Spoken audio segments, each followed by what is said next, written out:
Welcome to AG's Ace. Cricket is a young man's game, and even if some of the old dads hang around hitting 40, but like I always remember, Muhammad Azharuddin told me when we were doing a show for a broadcast network that it is very important how a person chases the ball. If you can't chase, he believes you should not be on a cricket field.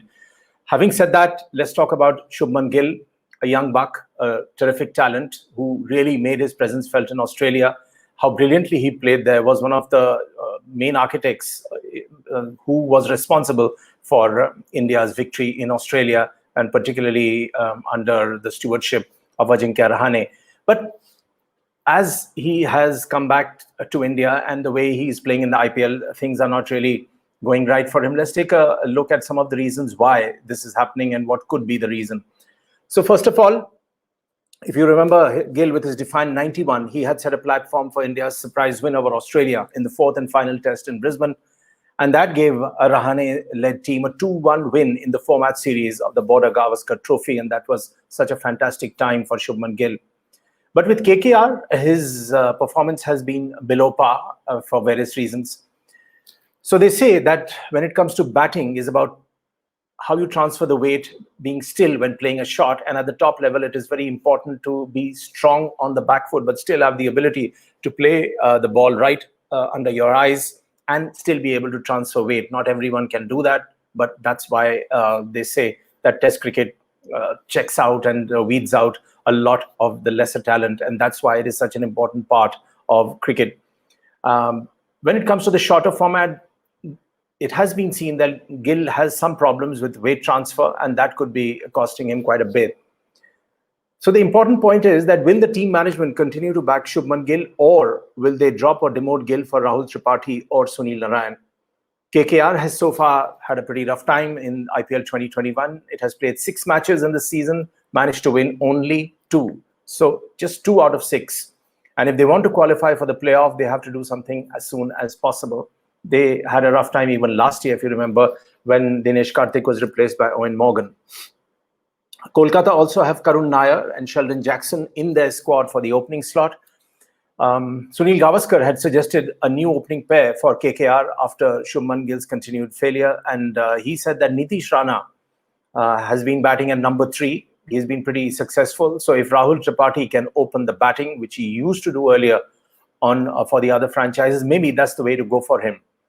Gavaskar also said that I think KKR have to make up their minds whether Sunil Narine opens the batting with Gill or Rahul Tripathi opens the batting.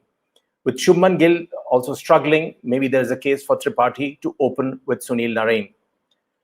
David Hussey, the chief mentor of KKR, has a lot of hope and confidence in Shubman Gill, and he says he's a star player. That's the one thing I know.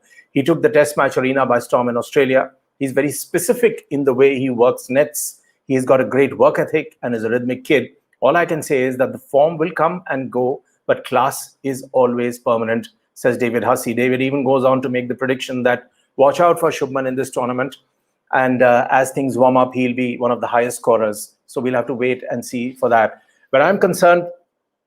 I feel that no matter what Sunil Gavaskar is saying currently, or some of the other critics, KKR, should persist with Shubman. He's a young, classy player with a big future. Youngsters do struggle with technique and temperament like Prithvi Shaw, but they have the fearlessness to power on and the creativity to adapt.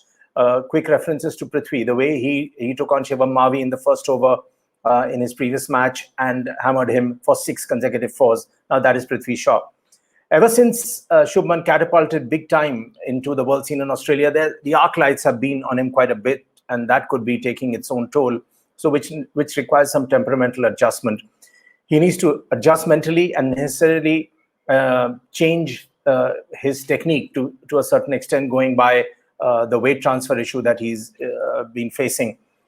There is enough help available in the hut, unlike the previous years, and that is a boon for many, many players. You have some of the greats of the game sitting alongside, and also an excellent support staff who can help you iron out your problems, and you should utilize that opportunity. Now, the way he got out while batting with Dre Russ against DC was unfortunate. Scott Styris in the dugout had just made the point that when you're batting with Russell, support him. work around him, go for the singles and twos, and don't try and hit the big ones. Let Russell do that. And at that point in time, Shubman was pretty well set. I think he had made 43 runs, but he went the moment he faced the bowler, he went for a biggie, hold out, and that was the end of Shubman Gill. Of course, Scott Styris was very disappointed. So was I, as a fan of Shubman. But the point is, there is something called cricketing intelligence. You have the technique, you have the power, when to play what kind of shot, how are you going to pace out your innings is what constitutes cricketing intelligence for a batsman. And maybe Shubman Gill needs to think about it. Thanks for watching AG's Ace.